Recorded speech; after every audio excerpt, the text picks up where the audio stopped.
জোড়া ভুরু কী করে তুলবে বা আপ ডাউন কারো যদি আইব্রো থাকে সেটাকে কিভাবে ওঠাবে সেটাই তোমাদের এই ক্লাসে আজকে বুঝিয়ে বলবো। এবং যারা ভাবছো বেসিক ক্লাস জয়েন করবে তো তোমরা কিন্তু তাড়াতাড়ি জয়েন হয়ে যাও। এই ক্লাস কিন্তু শুরু হয়ে গেছে এপ্রিলের 1 তারিখ থেকে এবং তোমাদের সমস্ত ডিটেলস এবং হাতে ধরিয়ে শেখানো হবে। এবং এখানে যত প্রোডাক্টস লাগবে সেই প্রোডাক্টসগুলোও কিন্তু আমার থ্রু থেকেই দেওয়া হবে এবং ট্রেডিং সুতোটাও।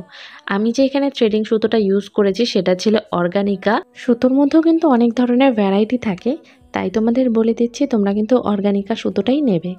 এটা কি হয় অনেকটা মজবুত থাকে এবং ভুরু ওঠাতেও তোমাদের সুবিধাও লাগবে। এরপরে কি করব, থ্রেডিংয়ের জন্য আমরা বলবো কপালের যে উপর সাইডটা রয়েছে আপার সাইডটা সেই সাইডটা টাইট করে ধরে রাখতে এবং লোয়ার পোর্শনে যে আইলিডটা রয়েছে সেটাকেও বলবো টাইট করে ধরে রাখতে। এরপরে আমি কিন্তু সুতো দিয়ে যখন উঠাচ্ছি তখন কিন্তু আমি আগে লাইন করে নিয়েছি। দেখো কিভাবে লাইনটা করি আমি, এইভাবে লাইন করে করে আমি কিন্তু লোমগুলো উঠিয়ে নিচ্ছি এবং নিচে যে এক্সট্রা লোমগুলো থাকবে সেটা কিন্তু আমি পরে সুন্দর করে শেপ করে নেব।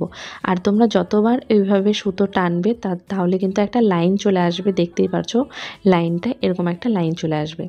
উঠানো হয়ে গেলে পরে তারপরে কিন্তু উপরে আমরা এইভাবে আবারও সমান মাপ নিয়ে, অনেকে কিন্তু আগেই উপরেরটা ওঠাও, আমি পরে উঠাই।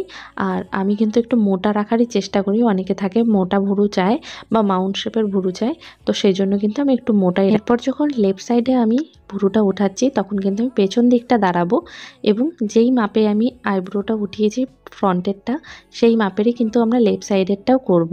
লেফট সাইডেরটা কিন্তু ভুরু উঠানো একটু কঠিন, কারণ ওর মধ্যে সুতো ভরাটা একটু মুশকিল হয়ে যায়, ওই জন্য একটু ভালো করে তোমরা দেখো আমি কিভাবে করছি। একটা লাইন চলে আসছে কিন্তু সেই লাইন অনুযায়ী করব। ওর ছিল লেফট সাইডটা একটু ডাউন ছিল এবং রাইট সাইডটা একটু আপার ছিল, মানে উঁচু নিচু ছিল।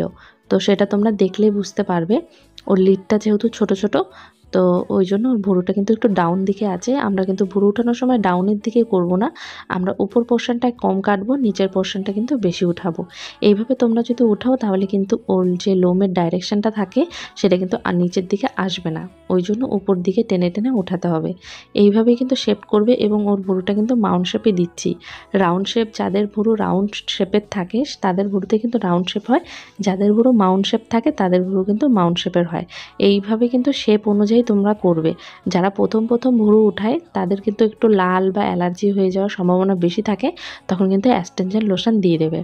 এরপর যে সামনের যে আমরা আইব্রোটা উঠিয়েছি সেম মাপ নিয়ে আমরা কিন্তু লেফট সাইডেরটা উঠাবো এবং ডাউন সাইডটা যখন উঠাবো তখন কিন্তু বলবো নিচের লিডটাকে ধরে নিতে।